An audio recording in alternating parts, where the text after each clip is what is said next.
নমস্কার বন্ধুরা, আজকের এপিসোডে আপনাকে স্বাগত জানাচ্ছি। আজকের আলোচনার অন্যতম বিষয়বস্তু হিসাবে তুলে ধরছি সেই এসআইআর। এই আবহে বিগত দিনে বাংলাদেশিদের প্যাকেজ সিস্টেমে ঢুকিয়েছে এদেশেরই দালালরা, আর তাদেরকে মোটিভেট করেছে, তাদেরকে সহায়তা করেছে বিভিন্ন আধিকারিক সহ স্থানীয় প্রভাবশালী নেতারা, যাদের মদতে এই দালালরা মানব পাচারের কাজ করত নামক আজকের এপিসোড আপনার সামনে তুলে ধরছি। এপিসোডটি অত্যন্ত চাঞ্চল্যকর, তাই সমগ্র এপিসোডটি অত্যন্ত মনোযোগ সহকারে শোনার এবং দেখার অনুরোধ করছি। আসুন। বর্তমানে এসআইআর একটা মহা আতঙ্ক। এই আতঙ্কে অসংখ্য বাংলাদেশি তারা আবার ফিরে যাওয়ার প্রবণতা শুরু হয়েছে, আবার অনেকেই মহা সংকটে পড়েছে এদেশে এসে। তবে একটা কথা পরিষ্কার, তারা জেনে শুনেই তো এদেশে এসেছে, অনুপ্রবেশকারী রূপে এদেশে এসে তারা তো চুরি করিয়ে এসেছে।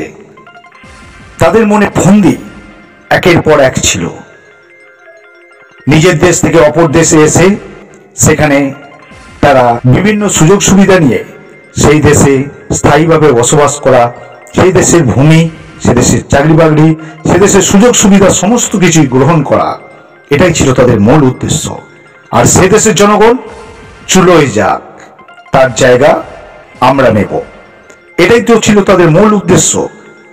আর যারা তাদের সাপোর্ট করছে, তাদের মূল উদ্দেশ্য কি দ্রব্যসুন্দরমূলক নয়? ভারতীয় জনগণ একথা স্পষ্টভাবে আজ বুঝতে পারছে, কিন্তু কারা বুঝতে পারছে না? সুযোগ সন্ধানী না ধান্দাবাজিরা? বর্তমানে ভারত সরকার সেই চক্রান্তকে ধরে ফেলেছে।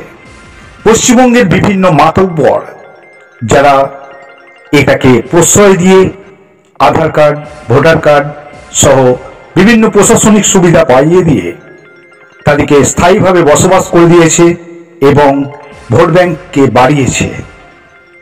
বর্তমান ভারত সরকার ভারতীয় জনগণের আগামী ভবিষ্যৎ সম্পর্কে চিন্তা করে একটা মহান পদক্ষেপ নিল।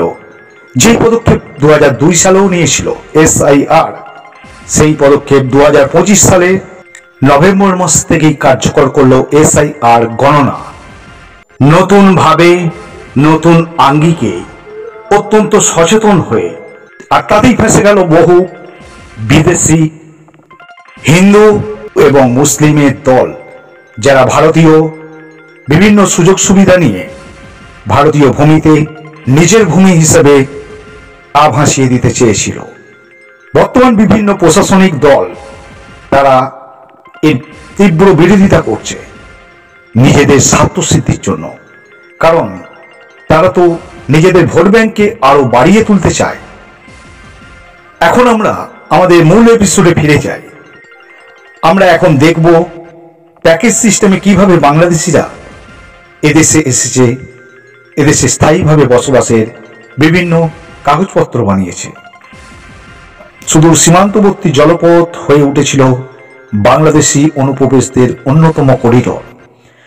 পদ্মার কাটা নদীর ছোপ জঙ্গল পেরিয়ে সাঁতারে এপারে এসেছে বাংলাদেশিরা। তারপর এদেশের প্রশাসনিক অধস্তন কর্মীদের সহায়তায়, তাদের ছত্রছায়ায় এপারে দালালদের মারফত সুরক্ষিত গা ঢাকা দেয়।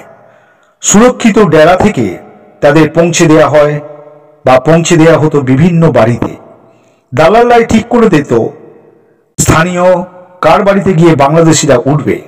তাই সুতির ইসলামপুর থেকে গ্রেপ্তার হওয়া একাধিক বাংলাদেশি মুসলিম এবং হিন্দুরা একই জলপথে পেরিয়ে এদেশে ঢুকেছিল।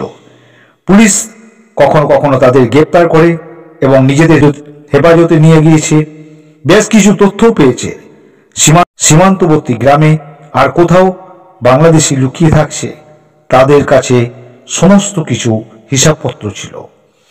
জেলা পুলিশের এক আধিকারিক বর্তমানে বলছেন, তাদের জিজ্ঞাসাবাদ করে এই তথ্যই মিলত। সেগুলি খতিয়ে আমরা দেখেছি কখনো দালালদের ছত্রছায়ায় বা কখনো প্রশাসনিক আধিকারিকদের বাদান্যতায় তারা সীমান্ত পেরিয়ে এদেশের ভূমি দখল করেছে। তবে বেশিরভাগ ক্ষেত্রেই একটা চাঞ্চল্যকর তথ্য উঠে এসেছিল। গ্রামবাসীরা বিশেষত বাংলাদেশিদের এপারে থাকতে সাহায্য করত সীমান্তবর্তী গ্রামের অধিবাসীরা। তারা বিভিন্নভাবে অর্থের বিনিময়ে তারা সাহায্য করত। তাদের মধ্যে অধিকাংশই এখন গা ঢাকা দিয়েছে।